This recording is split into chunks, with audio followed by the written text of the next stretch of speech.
From the East and the West, you've heard others, but now you've tuned into the best. This is a Prime Wave Media production.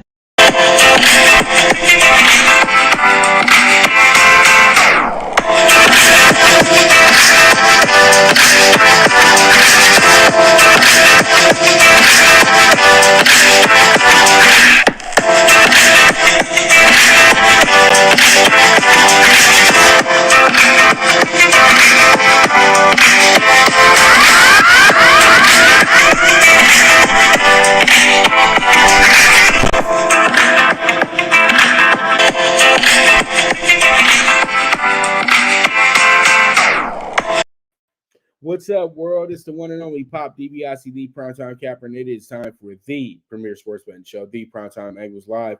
I'm feeling good. I'm feeling great. I hope you're feeling the same. It's Tuesday, October 19th, 2021. So, hey, if you've have some amnesia and you don't know what day it is, that's what day it is, okay? So, we had ourselves a very good Monday Night Football game last night between the Titans and the Bills. The Titans were able to win that game last night, 34-31, in a thriller in Nashville. And last night, I was able to hand you guys the 200 money line on the Titans. Hey, go big or go home. It's Monday Night Football. You give me a first-place team as a big dog against a team that pretty much needed to, kind of be brought back to earth a little bit because – the Bills are really good, but the AFC is a really tough division.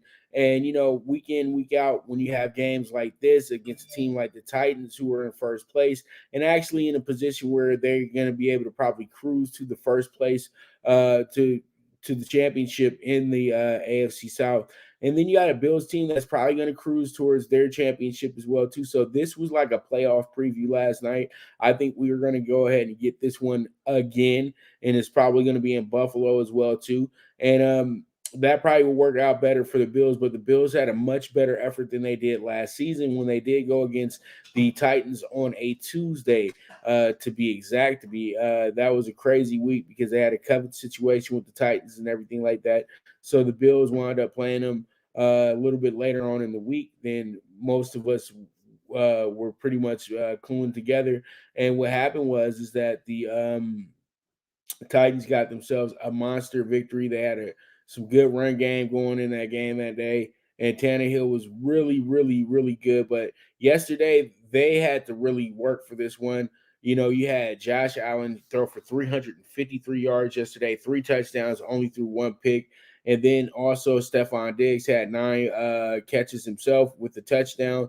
And Ryan Tannehill wasn't the same stats-wise passing, but he was efficient in the run game for this team as well. But the story of the night was Derrick Henry with 143 yards, 3 touchdowns on 20 attempts last night. This guy is absolutely incredible. He ran one for 76 yards last night to get his first touchdown of the game. And then he was able to cap off the big winner, the go-ahead touchdown for the Titans as well last night too. So this guy is really, really the guy who carries the Titans to the finish line. Now, Ryan Tannehill is a great game manager. He has a good arm, everything like that. But if you have Derrick Henry going and you have him moving forward and have him go over at least 100 yards, most likely you're going to wind up winning that football game because Derrick Henry is an absolute monster, and he's a guy that changes the outcome of games by just his impact alone. But he does need to be able to, move and get those yards and everything like that. Yesterday, it was absolutely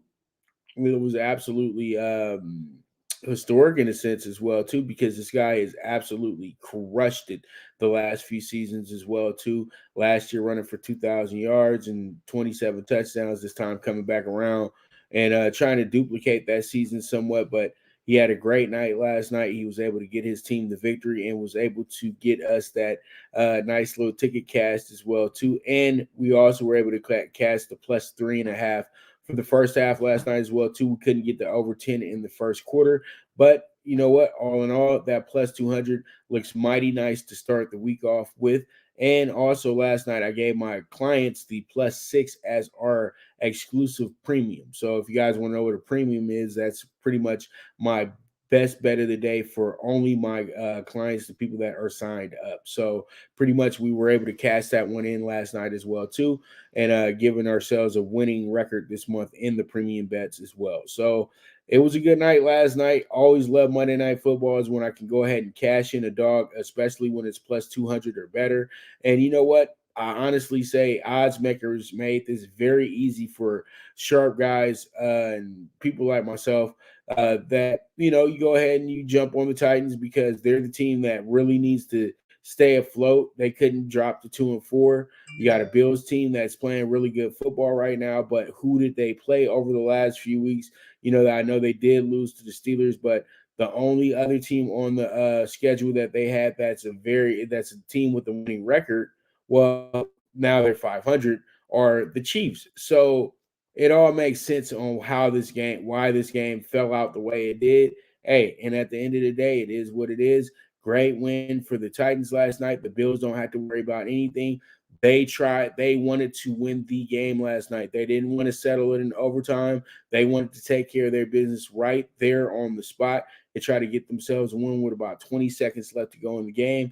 I thought it was a smart strategy. You're nothing but 3 yards out from a touchdown. Why risk it with a field goal kicker possibly getting blocked or going wide left or wide right? You put it on your offense that got you down there and see if they can go ahead and finish the drive. And last night, they weren't able to finish the drive. They'll work on that a lot in practice as well, too, come up with different options in that scenario so they can be better prepared for it, and they'll just move forward from there. The Bills are the best team in the AFC. They have a very tough skin, and I think that they'll be absolutely fine moving forward as well, too. And the Titans, they still need to be looking over their shoulder because we all know the Titans are due for a quick 3-game losing streak or something of that nature because this team is not as consistent as they looked last night. They have their issues. We'll see what team shows up next week, and there it is. Monday Night Football, another classic, and I look forward to next week and see what type of outcome we'll get because it seems like every week, except for maybe about 1 or 2 weeks with Monday Night Football, we've had ourselves some very, very entertaining games. All right, we move on and let's go ahead and talk about the college basketball preseason poll. And pretty much we have the Zags, Gonzaga, number 1, UCLA is number 2. And there's an early season match set up for these teams as well, too. It's going to be pretty good because UCLA is returning majority of that team. Nobody jumped off and went to the NBA. Johnny Juzang, the leading scorer, will be back from the tournament last year. He's going to have a lot of press and a lot of pressure on him this year, but he has some co-stars with him that should step it up pretty big. Miles Johnson, the big center from Rutgers, should be pretty good as well. And then you got some 4-star point guards coming in as well, 2 freshmen that should be able to give UCLA the needed scoring that they kind of were lacking last year when it all was counted. But you guys still got Jules Bernard coming back, who's an excellent player. You got Tiger Campbell, who's going to be seen as one of the best point guards in the nation and will probably be put up as an All-American this year as well, too. Probably not first team, but he'll be on one of the teams for the All-Americans, preseason as well. We'll go ahead and we'll review that a little bit later on this week once I can get the information for it. And then also you have just so much talent on that UCLA side that can be molded by a great coach, by their great coach. And I just think that it's going to be absolutely absolute, waste if UCLA doesn't get back to the Final Four and at least back to the national championship and try to go ahead and win another one. I would think it would be number 12 or 13. But UCLA is back in form. Mick Cronin has these guys playing at a level that a lot of us over here on the West Coast are used to with UCLA. It took a while for them to get the point, but now they're all together. They have the type of team that should be able to be a dominant team in college basketball this year, and especially in the conference as well, too, because there's not many other Pac-12 teams that you can call upon that are as deep as UCLA. Now, they might have some issues with the boys across town with USC because they do have some players on their side as well, too. But UCLA does carry the national attention for this conference, and a lot of people are going to be UCLA, UCLA, UCLA all year long. So there it is, UCLA, Gonzaga, both in 1 and 2. Mark Few has another year to go ahead and try to win a national championship, got all the way to the finals for the second year in a row. Well, not second year in a row, but the second time in about 4 years, three or 4 years. And they were absolutely blasted by Baylor. But if you knew basketball, you could see that whooping coming from a mile away. But Baylor was very athletic and very skilled defensively. And this was something that was fits for a Gonzaga team that was so used to dominating you inside the paint, and they weren't able to get anything done inside the paint because there were some very critical rebounds. And then also just they were out hustled. It just Baylor just wanted the game way more, and that's what happened. Zags come back with the idea that they can possibly go ahead and win a national championship this year. They're stacked once again. They got some of the best freshmen coming into the school this year as well too, and that's the difference at Gonzaga now. Gonzaga can recruit big time players to come in to play for them, so they're going to be highly ranked for a few years now. But does that mean that it equates to a national championship? Absolutely not.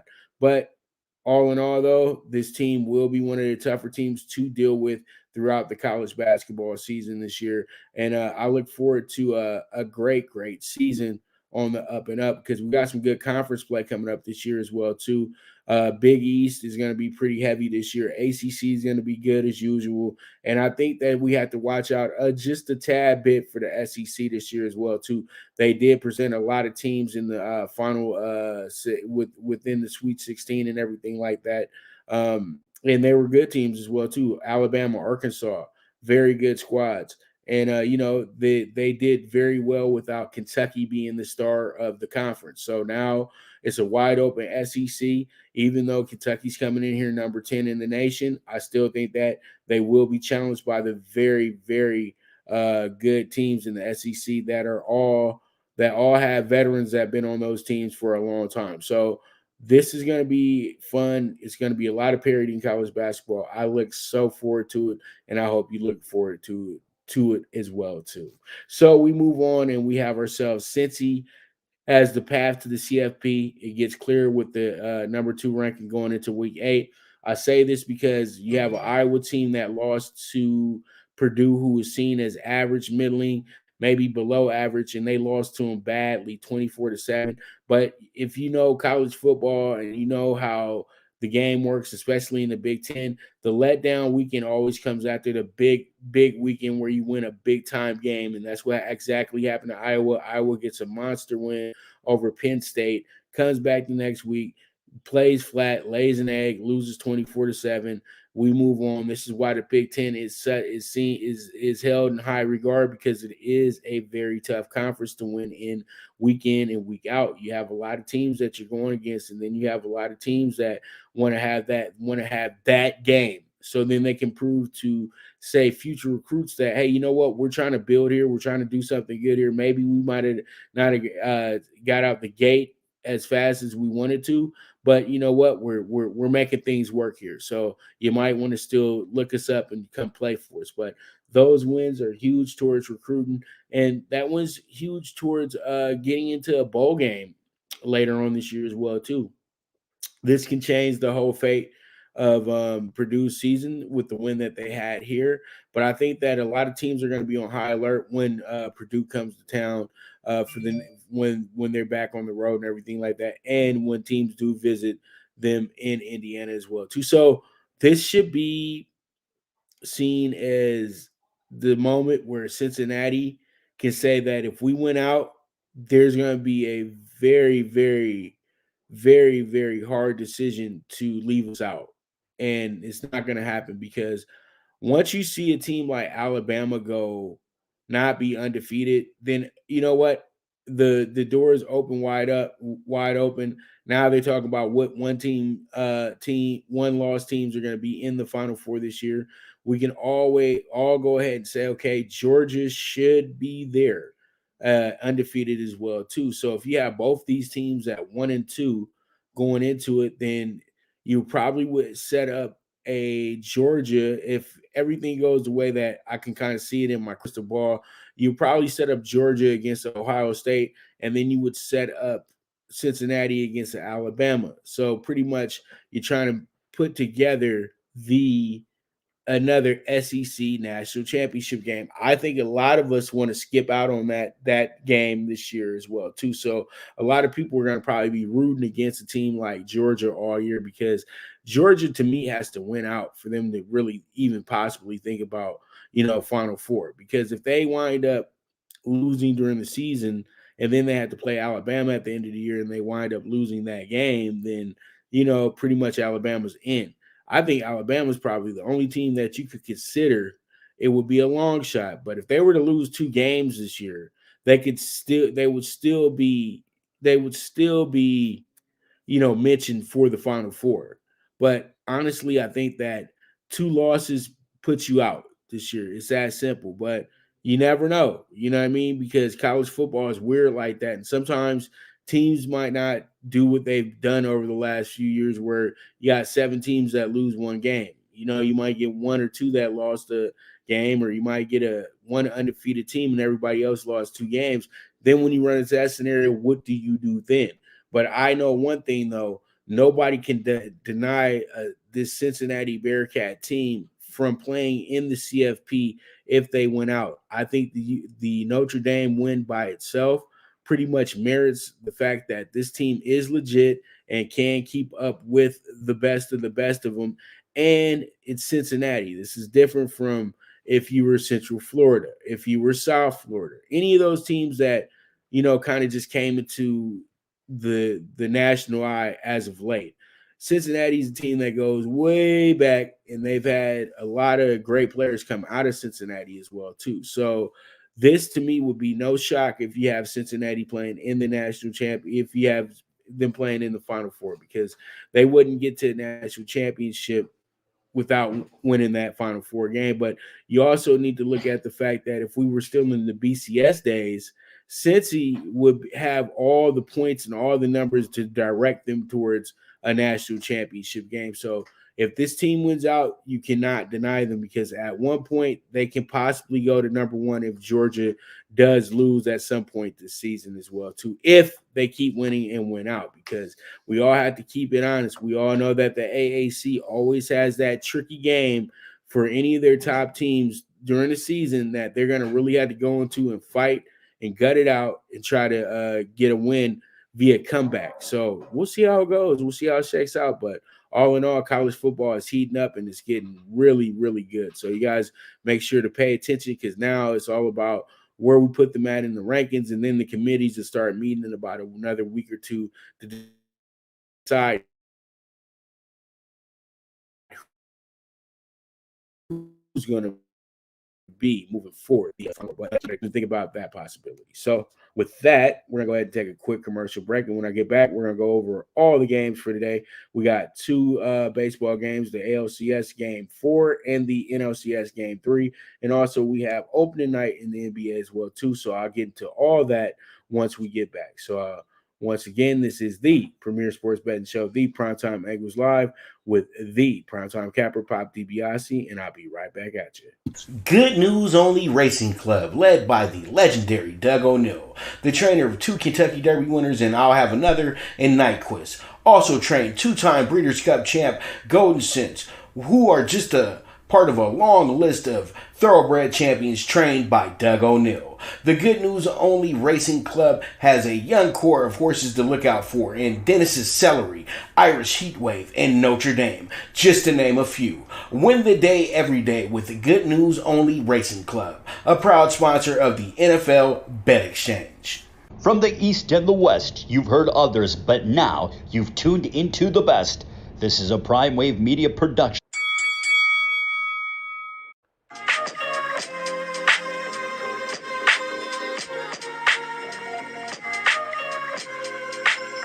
Tune into Big Wave Boxing every week with a brand new guest, with the one and only Pop DiBiase, the PrimeTime Capper, getting the best boxing stories, best boxing angles, and the truth when it all comes down to the sweet science. Tune in to Big Wave Boxing on the Prime Wave Media channel on YouTube.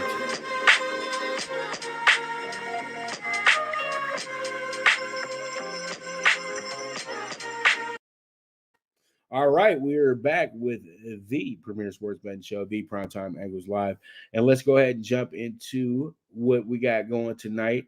And actually, what we have going in about the next hour and a half, 90 minutes or so, we have the Dodgers hosting the Braves in Game 3 today at the stadium. It's going to be an early game as well, too. Everybody knows that with the National League, it doesn't matter what coast you're on; they're going to have an early game to go ahead and, kind of stay with the tradition of things and stuff like that. And then, they kind of scheduled this one kind of on purpose like this, in my opinion, in my very, very honest opinion. Come on, you got the Dodgers playing on the Turner Network, which is TBS. So you put the Dodgers on at 2:00. The Lakers play tonight at 7:30 on TNT. So come on. You say, okay, we got people in LA that's going to be willing to ditch work or leave work early to go ahead and watch this game. But by the time that people get off, they can get to the juiciest part of the game if the game is somewhat a game tonight. But I think that what's coming, to be honest with you, for the Braves tonight is not going to be pretty. I think that they got very lucky in the first two games. I'm not taking anything away from this team. This team is awesome. They did a great job of getting here. They've won 5 in a row. That's something that's very tough to do in the playoffs as well, too. But they played 5, but you have to understand, yes, they won 5 games in a row, but they played 4 out of 5 of those games at home. The Dodgers are absolutely killers at the Ravine this year. And the Braves have dropped the last 10 out of 11 games at the Ravine as well, too. So that means absolutely nothing today because the Dodgers have to get that elusive first win of the series to go ahead and make sure that they're going to be in this series. The Dodgers are already down 2-0, but it's in a fluke situation because the Dodgers gave up 2 walk-offs. You don't usually get something like that. And I think that the Braves played their absolute best in Atlanta, but it still won't be enough to actually take down the Dodgers and win this series. I think the Dodgers get back to LA and they're going to take care of their business, but it starts tonight. It has to start tonight in Game 3, or everything I'm saying right now is worthless. The Dodgers, if they're able to get the win tonight, today, this afternoon, I think they can go into tomorrow with a whole lot more confidence and go ahead and try to take care of Game 4. Then in Game 5, all bets are off. Winner, the best team will win that game. But I think the Dodgers have the opportunity to win 4 games in a row and get themselves to the World Series. That's just how good this Dodger team is. And them going down 0-2 wouldn't be the same as the Braves going down 0-2 coming to LA. The Braves gave themselves some room to breathe when they come to Los Angeles. If they get absolutely wiped out the first 2 games, they can tell themselves we still got Game 5 and we still got Game 6 at home. But if they get beaten Game 5, they still got the idea of Game 6 and then a possible Game 7. But they have that advantage of that in that category.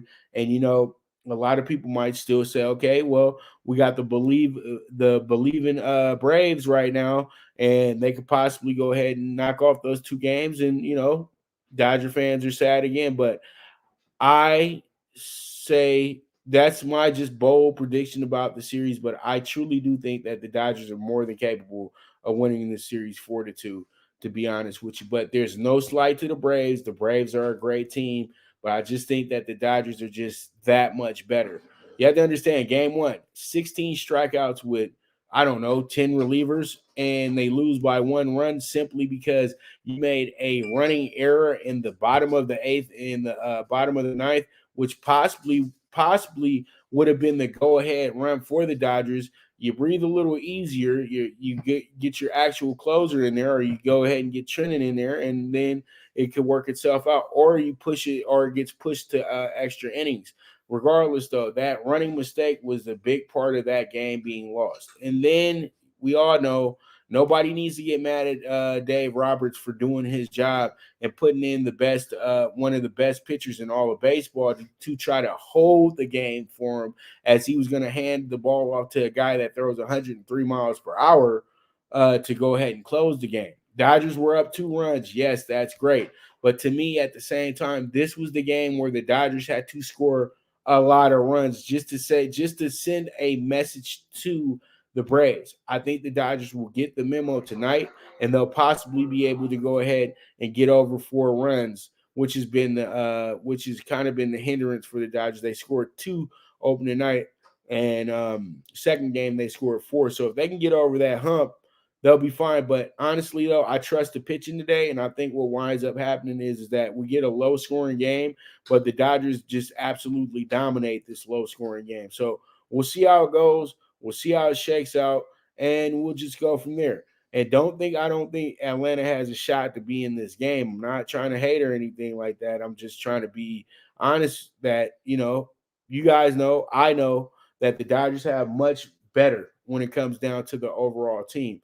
And you can't you're not going to get Jock Peterson to hit a home run or get a big hit every single time he steps up to the plate or anything of that nature. And, only person that the Dodgers simply really have to worry about is 2 guys, to be exact, is Austin Riley and Freddie Freeman. Albies and Peterson, those guys are going to do what they do. They're exciting players. They're flamboyant players. So that's good. But the guys that you have to look out for when there's a 2 on base, 3 guys on base, is Riley and Freeman. Those 2 guys are very consistent and some of the best players in all of baseball. So there it is. We got another great game coming up, and I look forward to it. And I guess we'll all be waiting for that first pitch over at 2 o'clock, actually 2:08 p.m. Pacific time.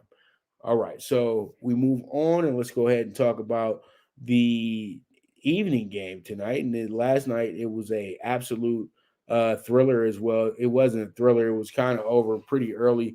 The Red Sox were able to score 6 runs in the second inning, and that was all she wrote. They got their 3rd grand slam of the playoffs as well, too. So they're walking into this game with a lot of momentum because they still have 2 more games in Boston. So tonight is very important for the Red Sox to try to go ahead and put the try to put the actual some more cement on this series. But this is a good series. The series is going to go 6 or 7 games.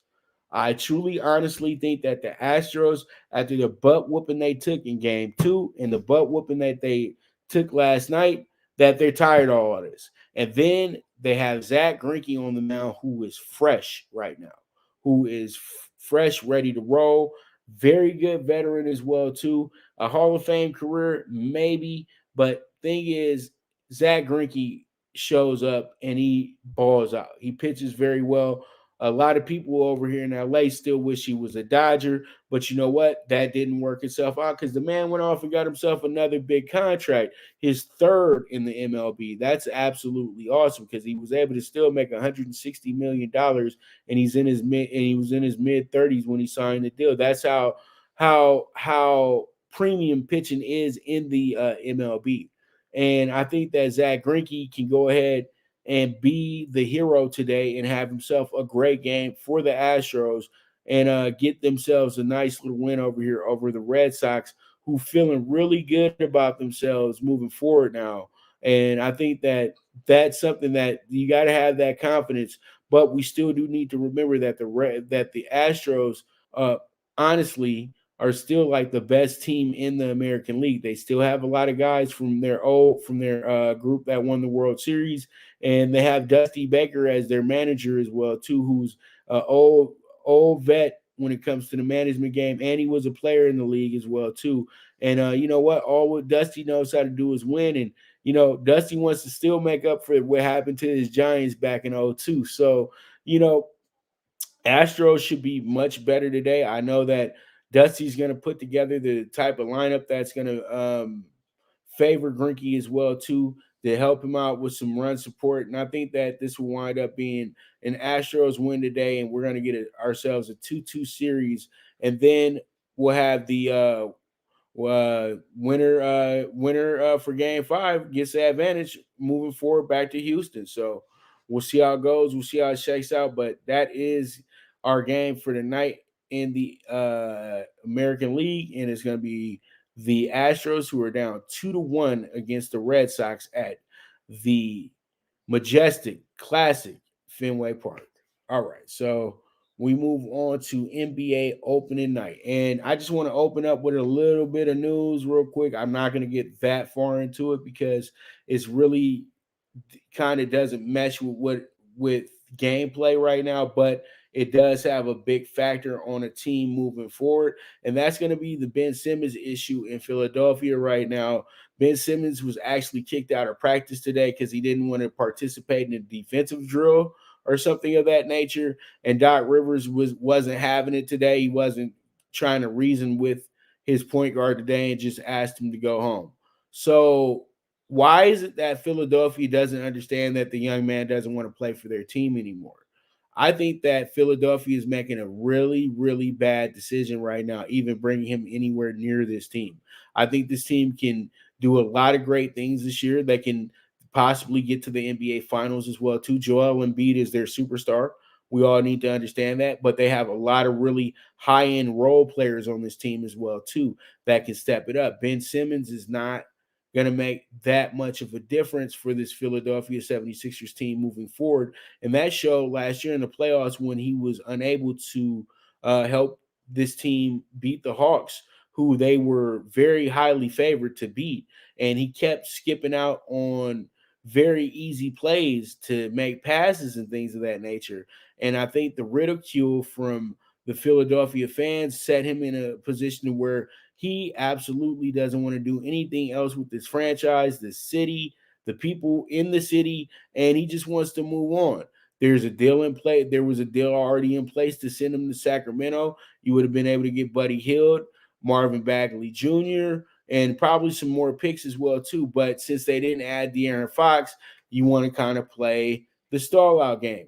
Philadelphia, send him to a team in Sacramento who has not been to the playoffs in 17 years, and send him there to go be with Luke Walton, and then he can go that he can be freed. You guys can be freed. You guys can add two really good young players to your roster that you can use either as players that are going to help your team move forward and win basketball games, or guys you can use as assets to move to get other, high-end players to complement Joel Embiid.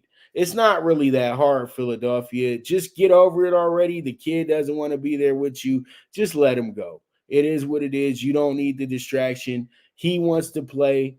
He doesn't want to pay you guys $1.5 million for missing preseason. I know that he doesn't want to do it, but he has to do it. But why sit over here and stiff the kid, torture him a little bit because you want to keep him so badly? Let people go that want to be let go. It's that simple. And you guys have to understand at the end of the day, you guys are so heavy on draft picks, but draft picks really have a higher fail rate than they have a higher success rate at the end of the day. And if Philadelphia is really playing for championships, the last thing you're thinking about is who you're going to be drafting at 28th and 29, because you're a team that's playing for championships. You're not playing for the lottery anymore. That was 5 years ago with Philly. They just need to get over that part already. So that's my 2 cents on that right there. I think everybody just needs to go ahead and happily separate and go on with their respective NBA seasons. That's my point, and I move forward. All right, let's talk about a very, very fun playoff series from last year, the Brooklyn Nets and the Milwaukee Bucks, the defending champions. It is rain night in Milwaukee for the first time in 50 some odd years for the Bucks, and it's going to be a very, very fun night. I know that probably Kareem Abdul-Jabbar will probably be in the house, Oscar Robertson as well too, to support the Bucks are winning their second championship in franchise history. So, it's going to be huge tonight. Giannis is going to probably be asked to do big things tonight. But at the end of the day, the worst thing you can do to yourself is take the team that won the championship last year and think that they're going to really be able to run the Nets off the court. No, this is ring night.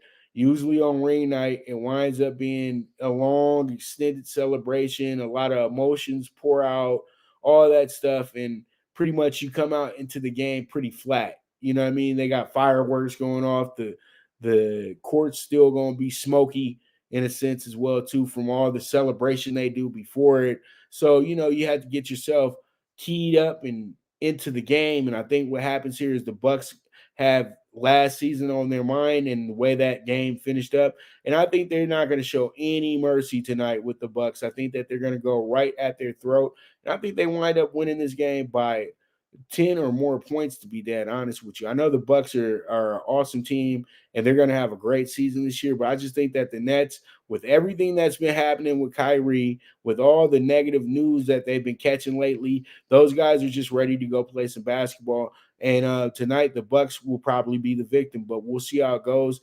There's no telling what will happen. The Bucks could play a very inspired game due to a very excited crowd. So hey, it can go either way, but from what history has told me, the Nets should be the winner tonight because I'm still waiting for a team to open up on ring night and get themselves a nice blowout win over the last 5, 6, 7, 10 years.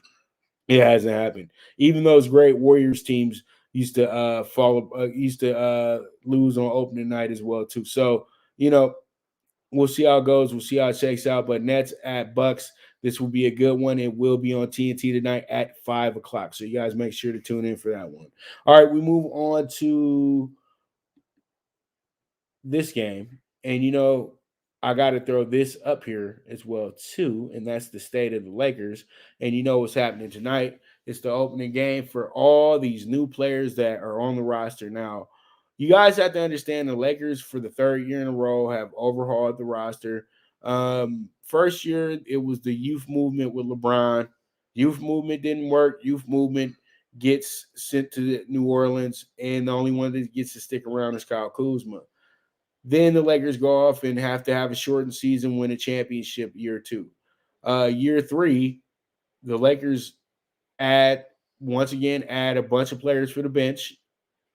And those players weren't the type of players that really fit the mold of being on the Lakers because they didn't really play for winners. They just were high-end, subs. And I think that some of these guys were at the end of their rope as well, too, in the NBA. So coming to the Lakers was not a good idea, and the Lakers picking them up wasn't a good idea. This summer, though, Lakers kind of went very vet heavy. They went and brought in one of LeBron James's old partners and one of Kobe Bryant's, students, one of his early students, and Carmelo Anthony. Then they bring in Russell Westbrook, LA native, Lawndale High School, not too far away from the Forum. They bring him in, the Mr. Triple Double himself. They bring back Dwight Howard for the third time as a Laker as well too. And then you have a healthy AD this season. But the guys that I'm looking out for are guys like Kent Bazemore, big and athletic, can play the 1, 2, and the 3. Then you have the sharp shooting Malik Monk, who totally passed up big dollars to come be a Laker because he wants to win a championship. And then you bring in Wayne Ellington for the second time, who's a very, very good shooter, who's a guy who can get real hot, and he can change the outcome of games as well, too. But then you lose guys like Alex Caruso, who was huge towards the bench.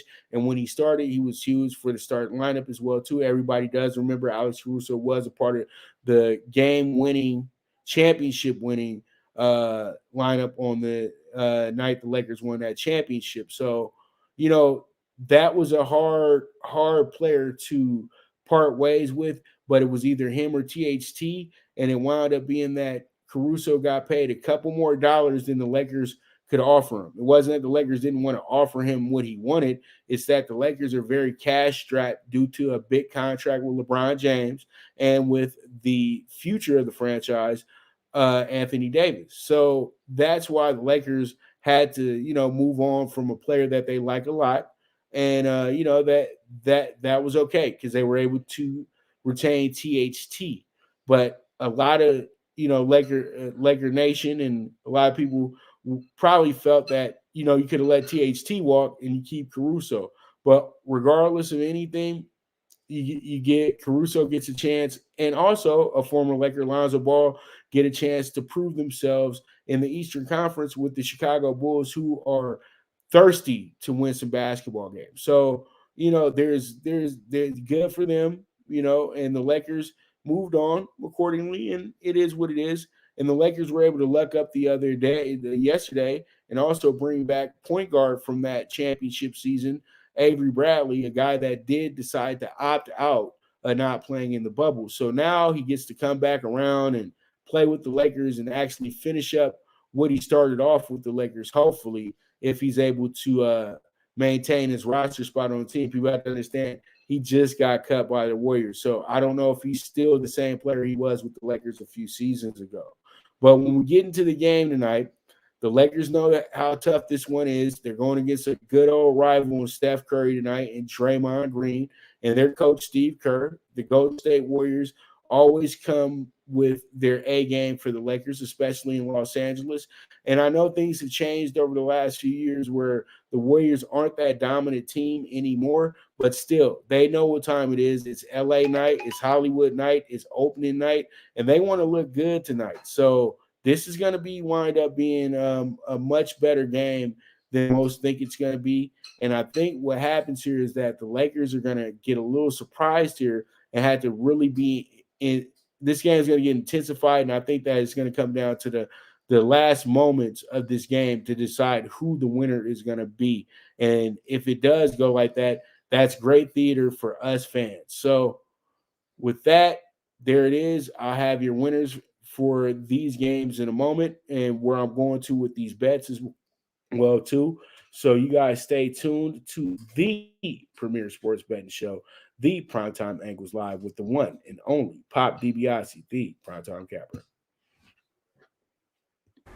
The Viget app, where social media meets sports betting. Get the latest line movements in all major sports. Track your daily bets, daily contests, the NFL over-under contest that pays out $10K in cash prizes. This is a cutting-edge app that helps betting be easy. Sign up with the reference code POPDBIC and you will be able to watch my daily show, The Primetime Angles, as a resource to building that bankroll.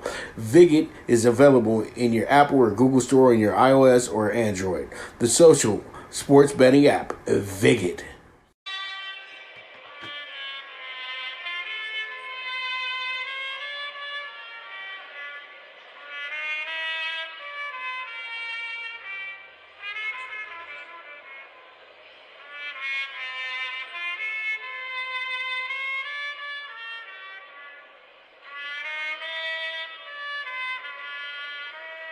From the East and the West, you've heard others, but now you've tuned into the best. This is a Prime Wave Media production.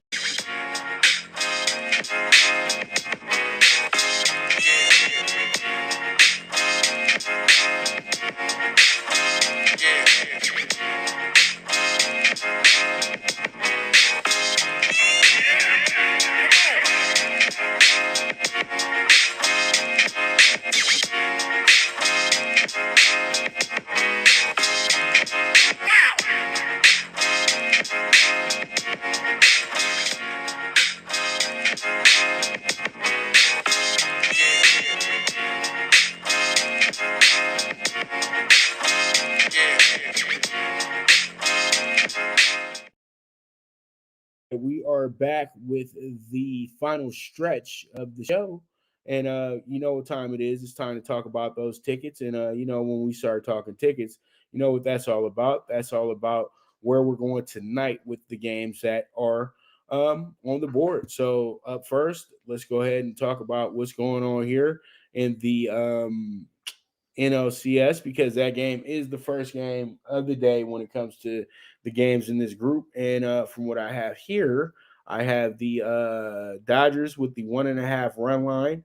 Also, the Dodgers with the half a run for the first 5 innings. They have to be up a run or better for that ticket to cash. And also for the 1.5, they need to be up 2 or better for that ticket to cash. I think that Walker Buehler has himself a really good day against the Braves, just like he did last year when he pitched against them in the playoffs. And I think that the Braves only get 3 runs at best today. So I've got the Braves under 3.5 team total. Hopefully it winds up being a shutout so we don't have to sweat anything out today. And there it goes. And then we got the ALCS game 4 bets tonight. As I said before, I have the Astros plus 110 tonight on the money line. Also, I'm going to be a little cute here. I'm going to go ahead and do what I did the other night with the Red Sox. I had a minus 1.5 alternate run line for the Red Sox that was plus 160. I'm going to flip that tonight and have the Astros in that position with the plus 155. Also, I have the Astros over 2.5 team total first 5 innings. So don't think that I put it in here wrong. It is the first 5 innings of over 2.5 runs, okay? And then we have NBA Open tonight. Going to be real simple here. I'm not going to extend the bets at all. I'm just going to give you guys 2 real simple bets to run with. If you do want to parlay it does wind up being about 3-1 from what I know when you play a 2-teamer like this one. And from what I have here, I have the under 233.5 with the Nets and the Bucks. And then I have the plus 3.5 with the Warriors on the spread tonight. I'm not saying the Warriors win tonight, Laker Nation, but I'm just trying to say that this game stays much closer than it looks on paper. And I would have thought that they would have split this one up, maybe 1-1 or maybe a pick 'em somewhat in this game, because both these teams aren't they're not in regular season form yet, in my opinion, neither. And I think same goes for the Nets and the Bucks. So these first 6 weeks of the NBA is extended preseason, in my opinion, because you're going to have bad teams be really good, and then you're going to have good teams be really bad to start off the season. But don't take any of it into notion that, that these teams are about to have a bad year or this team's about to have a good year. You just have to understand that it's the adrenaline of the first month and a half of the season, and usually it falls off by the time we get to mid-December. By the time we get past the Christmas game, the NBA season to me has officially started. These games right here they mean something, but in a sense they are practice games, in my opinion. So there it is. You guys got yourself a lot of plays tonight, over 8 bets to run with tonight in baseball and basketball. So I want to thank you guys very much for tuning in today. I'll be back tomorrow. Hopefully we have Mike Abadirian if everything works out in that regard, because people get busy. It's Wednesday. So, hope we have Mike back tomorrow to go ahead and talk some more baseball and everything like that. I know that he'll be very excited if his Red Sox win tonight and the Dodgers lose tonight. So I can't wait to have that conversation with him about the ALCS and the NLCS, and also to talk about some NFL stuff as well, too. So you guys make sure to tune in. And this is the Premier Sports Betting Show, the Primetime Angles Live, with the one and only Pop DiBiase, the Primetime Capper. If you got a hunch, bet a bunch. Always bet with your head, not with your heart. The movement is moving, and I am gone.